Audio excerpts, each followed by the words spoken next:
سږکال د هیواد په ډیری ولایتونو کې د سبزیو او میوو په حاصلاتو کې د پام وړ زیاتوالی راغلی دی.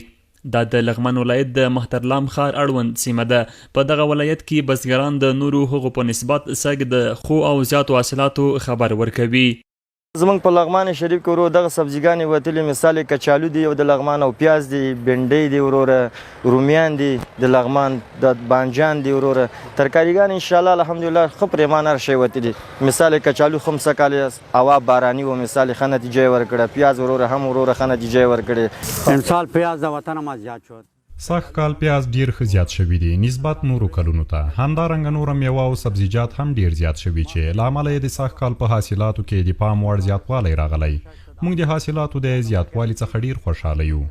خو یو شمېر بزګران بیا اندېښمن دي چې د حکومت اړوندو ادارو نه پاملرنه د دې لامل شوې چې خپل حاصلات په ډیره کمه بیه پلوري. د دوی په خبره چې د دوی ترسره کړی زحمت ایستل هم نارضي.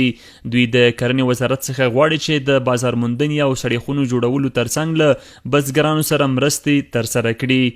نه سږکال یې نه پوره کوي، نه پیاز یې پوره کوي او نه دا قیمت نه لري که نه. تېر کال په 100 روپۍ خرڅېدل پیاز، کچالو هم دغسې، او رومیان هم په 100 یو نیم 200 خرڅېدل. اوس په 40 روپۍ 15 روپۍ خرڅېږي. موږ یو خو دا غواړو چې موږ سره یو د کود کیمیاوي مرسته موږ سره وکړي په دې چې زموږ د اقتصاد ضعیف دی. بس حکومت هم دا خواهش دی چې ساسخون هم جوړ کړي او نور په خارجه نه ګمرکات هم لږ دغه کړي چې دا زموږ خپله ترکاري په بازار کې عرضه شي، خرڅ شي خو په ښه قیمت، او که دا افغان صادرات کېږي د بل ملکونو، دا زموږ ترکاري بیا پیسې موږ ته نه. هر کال د افغانستان په ګڼو ولایتونو کې د حاصلاتو د راټولولو پر وخت د بزګرۍ اړوند کارونه په لنډمهالې توګه زیاتیږي چې ورسره ډیری عام وګړي هم په کار کیږي. خو دوی غواړي چې افغان حکومت باید دوی ته د دایمي کارونو زمینه برابره کړي. والله زه ډېر شکر الحمدلله خوشحاله یم. نه ایران ته ضرورت، نه پاکستان ته، نه بل ته، نه بل ته. همدغه د ورځ 300 روپۍ اخلم، یا نیمن کچالو یا پیاز کور ته وړم، ښه راحت باندې خورم. او موږ غواړو چې مثال زموږ نور هم هېواد ښه شي، هغه موږ ته جوړې شي په امریکې نور حساب کتاب، چې موږ هم دلته خپل کاروبار وکړو، یو مړې حلاله روزي پیدا کړو. یاره زموږ دغه 3-4 کاله کېږي، هر وخت چې دا سیزن شروع شي نور مارکیټ کې کار کوو، دې سیزن کې دې پټیو کې کار کوو. شکر الحمدلله ښه خوشحاله یم. دغلته پاکټ ډکو، مازدیګره پورې 400 کوو، 500 کوو، 600 کوو.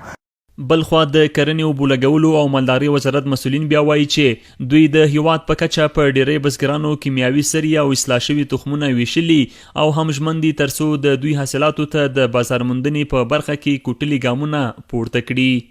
د کرنې اوبو لګولو او مالدارۍ وزارت د خپلو هیوادوالو د سرزنې میوو د بازار موندنې لپاره هڅې کوي او په دې برخه کې ډیر کار کړی دی. او دغه رقم د سړو خونو په هکله باندې د کرنې وزارت په اوس 6 کال 1402 کال کې پر 6 سړو خونو باندې کار کوي چې کابل، لغمان، کندهار او ننګرهار ولایتونو کې دي. او دغه رقم په صادراتو کې د میوو د بنادرو باندې د اړوندو وزارتونو په همغږۍ باندې د اړوند همسایه دولتونو سره هم متصلې مسلسلې ناستې لري چې په دې برخه کې ستونزې رامنځته نه سي. او همدارنګه د بهر څخه چې کوم میوې واردېږي پر هغو باندې د تعرفو جوګولو او ترڅو په افغانستان کې د خپلې میوې وجود وي، د هغو د نه واردېدلو په هکله باندې هم لازم اقدامات لري. د افغانستان په ختیځ کې لغمان او ننګرهار هغه ولایتونه دي چې تر ډیره پکې تازه میوې او سبزۍ کرل کیږي چې د ګاونډیو ولایتونو ترڅنګ پلازمینې کابل ته هم راوړل کیږي او دلته ترې خلک په لویه پیمانه ګټه اخلي.